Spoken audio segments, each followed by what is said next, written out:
Hey Eddie, to reassemble this thing, assuming it has nothing in it, you have to first put in the stack. So first thing you do is, if these things are not secured in here, just tilt them out, put each stack all the way, you go by like 20-pound increments all the way up, 5, 10 to the top one should be like 30 pounds or something like that. So this part right here, these are just the adder weights. You know, this one can go up and down like this. The adder weights, they use these like a hex or Allen wrench kind of a thing. If you use a socket, it'll be the HW8. Looks like this. And you can open it up to attach this thing back on if it's off for some reason. So once you have all the plates all the way up like this, you got to secure the guide rods next. The top guide rod like this, the first one on the outside, it'll have 2 snap rings that sit in grooves. So you just shove it back up, pop on the snap rings. And how I do that is I just put the snap ring, like it'll look like this, a half moon, right? So I'll put it up close to the groove. I'll take a mallet and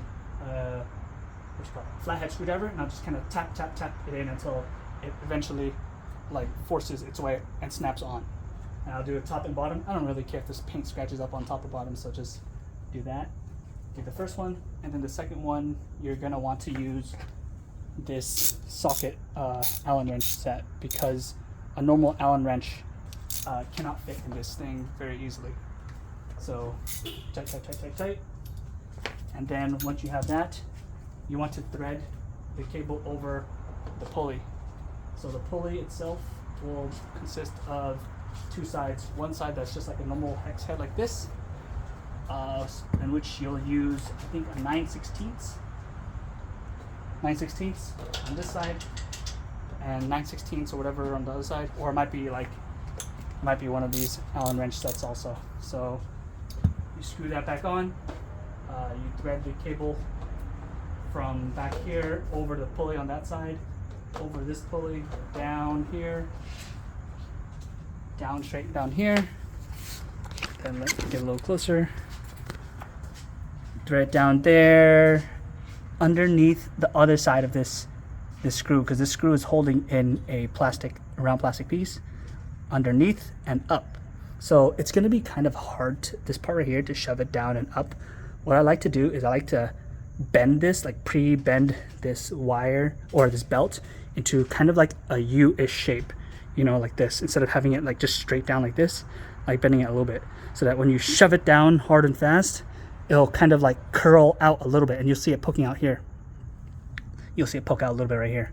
So then after you see it poke out, you need to grab like a pair of pliers and grab that little bit, like a needle nose or whatever pliers you have, and then pull it up. So once you start pulling it up, you know, it'll start threading through and coming up here.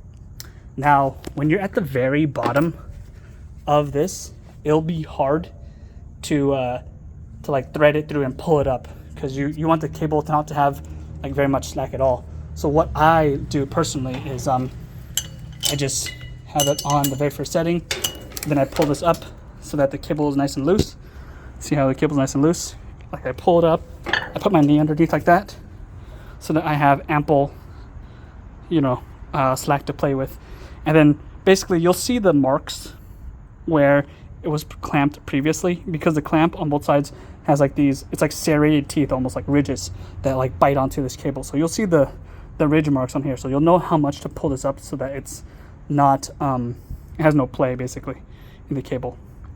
So once you align it to the mark where there's no more like ridges and shit, you don't see the ridges because it's clamped right there, then you just tighten these up. And these are not 9/16, these ones are 1/2 inch. So 1/2 inch socket set, or you know, normal wrench set or something like that. So again, real quick, tilt these 2 out, stack all the way up. Once the stack is up, put this pulley part back in. It doesn't matter which side this head is on, if it's on this side or the other side has like, you know, the one's like the female and one's like the male or whatever. So just shove in the bolt in through, you know, put the pulley in, obviously put that in, you know, pop on these half half moon washer looking like things. See, there's like a ridge right there, and there's a ridge underneath there. I know it's kind of blurry. Focus, damn you. There you go. Kind of. There you go.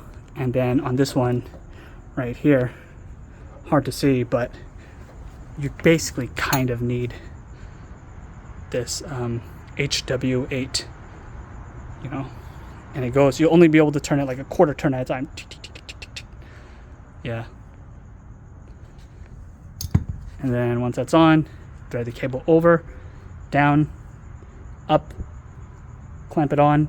You know, use a pair of pliers to pull it out. I know this is like the most tricky part in my opinion. You just gotta like elevate this so that you have enough room to shove it down, and then pull it out and like try to pre-bend it a little bit so that it kind of has a tendency to curve out instead of just going straight and maybe turning this way or turning any other way. You want to have it already, you know, ready to turn this way.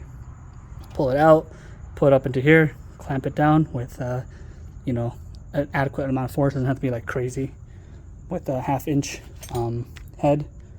And then you just screw on these back on. See, there's like 1, 2, 3, 4, 5, 6 on both sides. And these are torque screws, T25 torque screws. They have like a star head basically. I know it's kind of hard to see, but yeah, it's like a star head kind of a thing. It's not like a normal hex looking like, or a normal like Phillips head or flathead or anything like that. It's just star. So T25 Torx, HW8, 1/2 and 9/16. And that should, oh, and pliers. That should be all the tools you need.